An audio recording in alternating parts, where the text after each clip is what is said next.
আজ আমার মা রান্না করছেন ঢেঁড়স ভর্তা। প্রথমে ঢেঁড়সগুলো ভালোভাবে ধুয়ে নিচ্ছেন,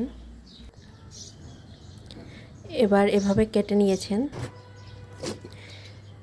এখন কড়াইতে ঢেঁড়স সিদ্ধ করে নেবেন পর্যাপ্ত পরিমাণ পানি দিয়ে।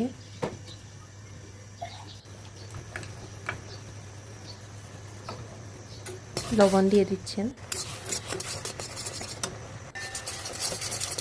ঢেঁড়স সেদ্ধ হয়ে গিয়েছে। এবার শুকনো কড়াইতে শুকনো মরিচ ভেজে নেবেন। ঢেঁড়স ভালোভাবে মেখে নিচ্ছেন। এবার কড়াইতে সরিষার তেল দিয়ে সেদ্ধ করে রাখা ঢেঁড়স দিয়ে দেবেন। ভালোভাবে নেড়েচেড়ে দিচ্ছেন। এবার সামান্য লবণ দিয়ে দিবেন। এবার আগে থেকে ভেজে রাখা শুকনো মরিচ ভেঙে দিয়ে দিচ্ছেন।